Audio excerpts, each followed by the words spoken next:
anak-anakku yang kucintai, kita wajib bersyukur kepada Allah Subhanahu wa Ta'ala atas nikmat besar yang telah diberikan Allah kepada kita semua. Yang pertama ialah nikmatul iman wal Islam.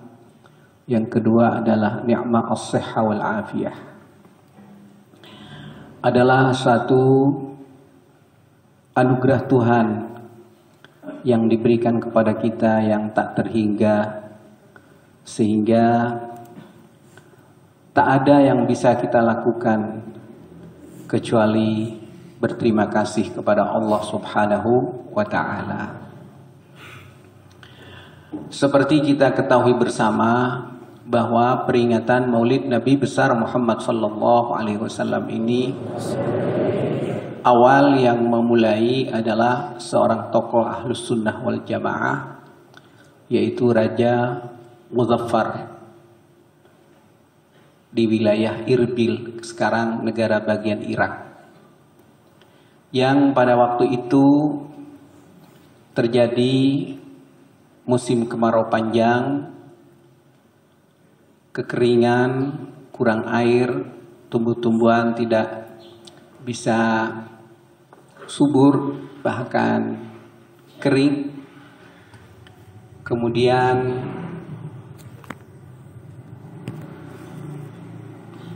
ekonomi kacau, antara pemimpin terjadi pertengkaran, konflik horizontal. Maka Raja Muzaffar mengundang para ulama untuk mengulang lagi, mengkaji ulang sejarah Nabi,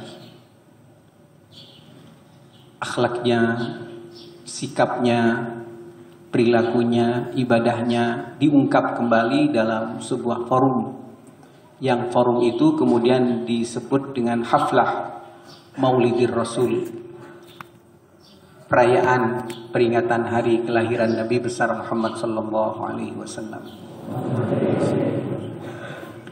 Kita tahu Nabi itu memperingati hari kelahirannya dalam bentuk puasa. Dari An Qatadah Al-Ansari radhiyallahu anhu qala su'ila an shaumi yaumil itsnain faqala fihi wulidtu wa fihi unzilat alayya, rawahu Muslim. Bahwa pada hari Senin itu adalah hari kelahiranku dan hari turunnya wahyu yang pertama. Ketika Nabi Shallallahu Alaihi Wasallam ditanya, mengapa engkau wahai Rasulullah berpuasa pada hari Senin? Karena pada hari Senin itu adalah hari di mana aku dilahirkan dan hari pertama kali wahyu diturunkan. Artinya Nabi Shallallahu Alaihi Wasallam merayakan peringatan Maulid Nabi itu dalam bentuk yang sangat sakral, yaitu puasa. Kemudian yang kedua, ada ayat Al-Quran surah Yunus ayat 58, qul bifadlillahi wa birahmatihi fabidzalika falyafrahu. Kalau ada anugerah Tuhan, hendaklah kita bergembira, berbahagia, bersyukur seperti yang kita lakukan saat ini. Itu adalah perintah Allah di dalam Al-Quran surah Yunus ayat 58. Kemudian ada firman Allah dalam surah Al-Anbiya 107, wa ma arsalnaka illa rahmatan lil alamin. Bahwa anugerah yang paling agung adalah terutusnya Nabi Muhammad sallallahu alaihi wasallam. Anak-anakku semuanya, peringatan Maulid Nabi dimaksudkan untuk mengkaji ulang, mengingat-ingat supaya kita bisa mentauladani, bisa meniru. Salah satu contoh misalnya di surah Ali Imran disebutkan tanda-tanda orang yang bertakwa sebagai berikut. bahwa orang-orang yang mendapatkan ampunan dari Allah, wasari'u ila maghfiratin min rabbikum wa jannatin 'arduha as-samawati wal ardu u'iddat lil muttaqin, bahwa surga itu disediakan bagi orang-orang yang bertakwa. Surga itu amat sangat luas, tak terhingga, seluas langit dan bumi. Langit tak terhingga luasnya. Kemudian surga itu disediakan bagi orang-orang yang bertakwa. Siapakah orang yang bertakwa itu? Alladzina yunfiquna fis sarra'i wad dharra. Ialah orang-orang yang suka memberi, suka bersedekah, suka menolong orang lain dalam keadaan sulit dan dalam keadaan mudah. Jadi dalam keadaan apapun dia akan selalu memberi kepada orang lain. Alladzina yunfiquna fis sarra'i wad dharra. Wal kadhiminal ghaidha. Dan orang yang bertakwa itu adalah orang yang menahan emosi. Jadi orang yang bertakwa itu punya kemampuan untuk mengendalikan emosinya, tidak mengungkapkan apa saja yang diinginkan dari perasaannya itu. Jadi orang yang bertakwa itu diberi kelebihan oleh Allah untuk menahan diri dari meluapkan emosinya. Apakah dalam bentuk caci maki, apakah dalam bentuk marah-marah, apakah dalam bentuk melakukan kekerasan, pemukulan dan lain sebagainya. Orang bertakwa tidak akan melakukan itu. Wal 'afina 'anil nas. Orang yang bertakwa salah satu cirinya juga adalah memaafkan. Orang kalau memaafkan hidupnya lebih tentram, orang kalau memaafkan hidupnya lebih tenang, orang yang memaafkan hidupnya lebih bahagia. Sehingga di dalam kitab Mawalid itu disebut in udhiya ya'fu wa la yu'aqib wa in khusima yasmut wa la yujawib. Rasulullah itu kalau disakiti ya'fu, memaafkan. Wala yu'aqib, dan tidak membalas. Kalau pribadi beliau diserang, dimaki, dicaci, diumpat, dikata-katain, itu tidak melayani. Ya'fu, memaafkan. Wa in khusima, kalau diajak bertengkar, yasmut, dia diam, tidak melayani. Wala yujawib, dan tidak menjawab. Itulah Rasulullah. Salah satu fakta kesabaran Rasulullah ketika secara pribadi, kalau urusan agama lain, tapi kalau urusan pribadi juga lain. Kalau pribadi Rasulullah dimaki-maki tidak masalah bagi Rasulullah.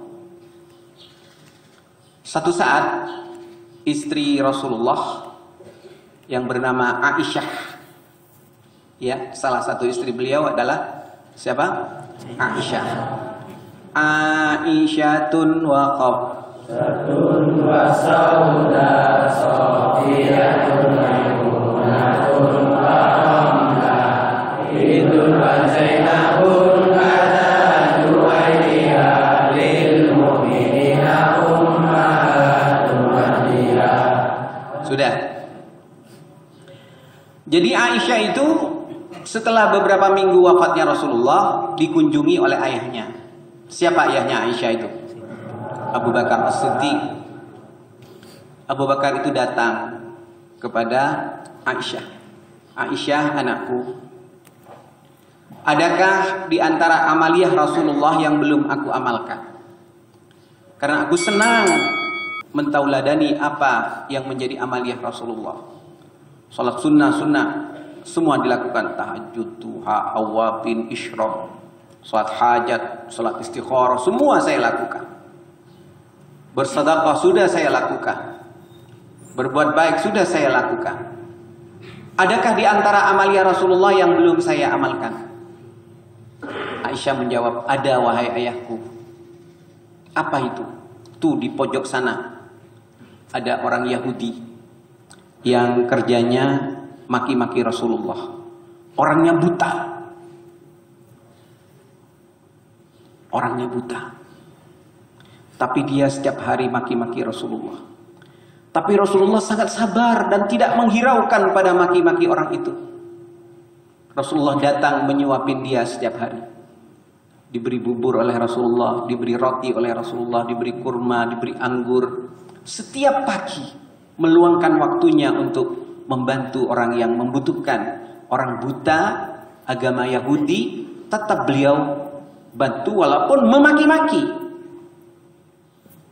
Baik, saya akan melakukan itu. Beberapa hari kemudian Abu Bakar datang bawa bubur, bawa roti, bawa makanan. Datang kepada orang buta itu. Orang buta itu kayak orang amal masjid itu.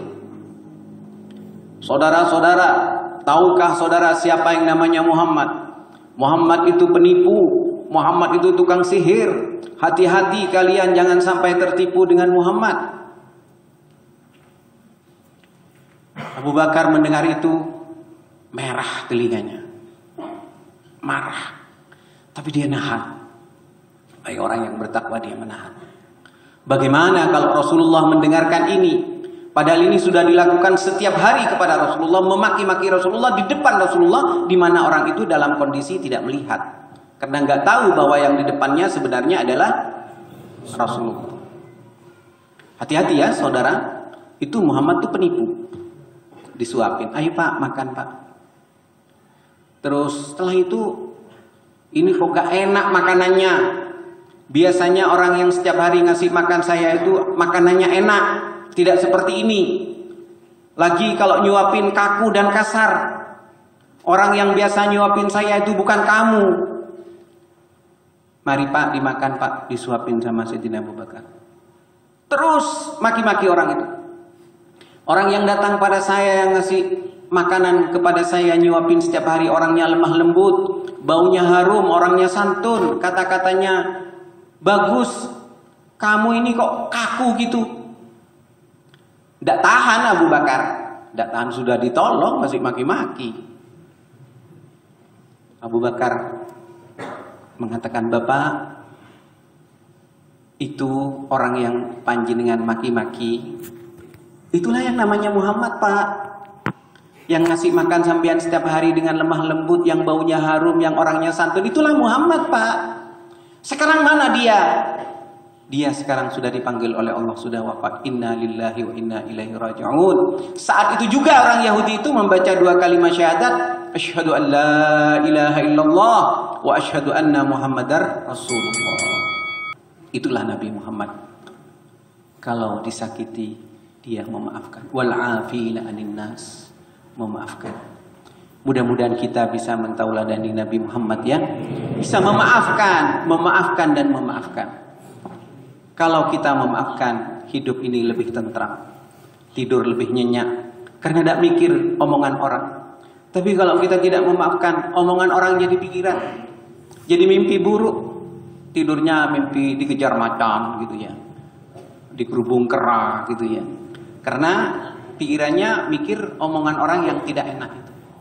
Tapi ketika kita berpikir positive thinking, maka hidup ini jadi nyaman. Udahlah, orang mau ngomong apa saja ya, terserah. Dibilang, kamu kurang ajar. Alhamdulillah, memang saya kurang ajar. Saya kan masih sekolah. Kalau saya lebih ajar, saya kan nggak sekolah. Positif. Kamu udah tahu aturan, masih sedang belajar aturan ini. Jadi itulah Maulid Nabi yang kita harapkan berkahnya. Sikap dan perilaku Nabi Muhammad mudah-mudahan bisa dapat kita tauladani. Salah satunya kali ini kita coba bersama-sama hayati bahwa kita belajar memaafkan. Apa nak? Apalagi memaafkan. Itulah Rasulullah SAW, pemberi pencerahan dunia, pemberi bimbingan kepada umat manusia agar selamat dunia akhirat. Salah satu ajarannya adalah memaafkan. Semoga Allah menolong kita semua. Allahumma salli ala Sayyidina Muhammadin salatan tunjina biha min jami'il ahwali wal afat wa taqdi lana biha jami'al hajat وتطهرنا بها من جميع السيئات وترفعنا بها عندك على الدرجات وتبلغنا أقصى الغايات من جميع الخيرات في الحياة وبعد الممات. ربنا هب لنا من أزواجنا وذرياتنا قرة أعين واجعلنا للمتقين إماما. اللهم أعنا على ذكرك وشكرك وحسن عبادتك. اللهم أحسن عاقبتنا في الأمور كلها ونعوذ بك من خزي الدنيا وعذاب الآخرة. اللهم ادفع عنا البلاء والوباء والغلاء والربا والزنا والزلازل والمحن. اللهم ادفع عنا البلاء والوباء والغلاء والربا والزنا والزلازل والمحن. اللهم ادفع عنا البلاء والوباء والغلاء والربا والزنا والزلازل والمحن وسوء الفتن ما ظهر منها وما بطن عن بلدنا هذا خاصة وعن سائر بلاد المسلمين عامة يا رب العالمين. الحمد لله رب العالمين بحرمة الفاتحة. أعوذ بالله من الشيطان الرجيم. بسم الله الرحمن الرحيم. غير المغضوب عليهم ولا الضالين آمين. Wassalamualaikum warahmatullahi wabarakatuh.